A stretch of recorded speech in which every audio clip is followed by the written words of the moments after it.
अस्सलामु अलैकुम आज बनाओ अस अख खास सिन युस अस बनैत पानस सत लंचस मज सत हेको नित पन्ने वाड़ मज कड़ो अस अलग अलग सब्जी यम सत अस अजुक सिन बनाओ येल अस काम पे नेरान सुबस तो परेशानी छ आसान कि सिन क्या निमो सत यह सिन हेको अस बनैत पत सत नित पक्यो करो शुरू मे लकटी कॉकड़ सीन पीस इन थो मे गोत नुक नुक कर अम पे दुत मे लेद्र आबस मज फकर लेद्र आबस मज फकर दित फिवन मे ये आब तो मे यह साइडस कुन बह द्राउस पन्निस आंगनस मज तो अच्छे पॉली बैगस मज यह दानवलकस मज तो बह ट ये क्या दानवल पत्र यह वयो अस पतमे लटि ये पॉली बैगस मज यह दानवल ब्योल दानवल वन तैयार पतमे विज त्रयम ये गमलस मज यम मेथ बेल क्या तो यह मेथ वन जाम अम मज षटो क्या मेथ पत्र तो यह मेथ करो अजकिस सिनिस मज इस्तेमाल अम सिनिस गसान वारिया मज़ यह रुयो अस गमल पोश पतमे लटि तो बेस पॉली बैगस मज यह लिस वजुल लिस आसान क्या पत्र सटो यह त्रो ये सी आंगनस मज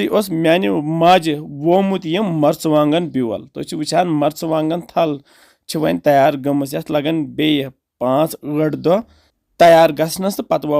चमनन मज बह द्राउस बेस गमलस मज तो अ प्रान पच यह प्रान पच षटो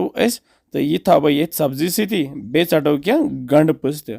प्रान पच गंड पच रोहन पच यह तुह पच आसो सह हेकू तुम इस्तेमाल कर तो यह सैनिस आंगनस मज यह रुहन तैयार गसित कड़ान यह अम पे वो ये रादस मर्चवांगन थल ये सब्जी से त्रे मे क्या रोहन फल यह नए वरियुक रुहन तो यह सब्जी छलो असल पे कड़ोस ग्राय तो अमे पत थो ये सब्जी श्राक पच सत नुक नुक कर तो बे मे गंडा अख निमुत यह थो मे निकरत बे रुहन ते थोमुत मे नुक नुक कर तो बह जाल गैसस पे थो मे प्रेशर कुकरुक बाना ये मज त्रा बह तिल क्रेंट जुस बह फल तेल इस्तेमाल करान तेल गरम गस्ती त्रो ये मज कॉकड़ सीन पीस ये फकर थोमुत गोथी दित तो अमे पत लागो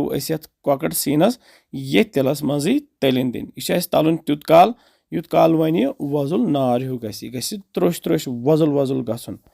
क्या मिनट गस्ती तुम वुचान यह वजुल गो यह गो वन त्रोश त्रोश तो वन त्रो यह सब्जी इस गोथी थम निकरत ये मज गंड या बाकी पज ये सब्जी दिमो ये कॉकड़ सती वन तलिन यह गर्द हूँ गसन मतलब पूर पे गह तलन यून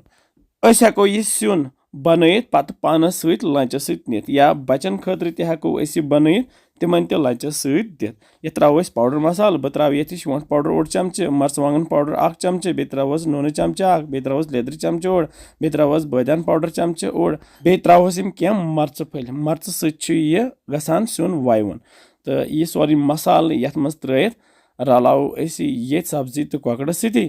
कैंसन सेकंडन दिमो बे लथि पे तलिन तो अम पे आब त्रावन बह त्रा ये आब गिलास बस ज्यादा आब त्रावस ना क्या अकु गिलास तक बनावन खुशिक खुशिक अगर तुम ये रस कतर बनावन तेल त्रावन आब कतर हना ज्यादा पहम पे थोस ढकन तो दिमो ये स्टीम प्राड़ो युत काल ये 2-4 सीटी लगन 2-4 सीटी लगती तुलो पे ढकन थोद तो सोन सिन तैयार तो वुचान क्युत खुशिक खुशिक गोमुत यह वजुल नार हूँ तो बे इंशाल्लाह मज़ ते नु यह बान तो ये बानस मज फिरो यह अजुक मज़ेदार सिन हेको ये बत ते रलत बत रलत बरो यह लंच बॉक्सस मज तो निमो पानस सत तो वमे तुह यह अजुक खास सिन पसंद आमुत लेखान ऐजो कमेंट सेक्शन मज कत पे वुचान तुम सान वीडियोज तो किस बसान तुम सान रेसिपीज इंशाल्लाह समखो बे जल्दी तो थो पन ख्याल बिहो रब्बस हवाल।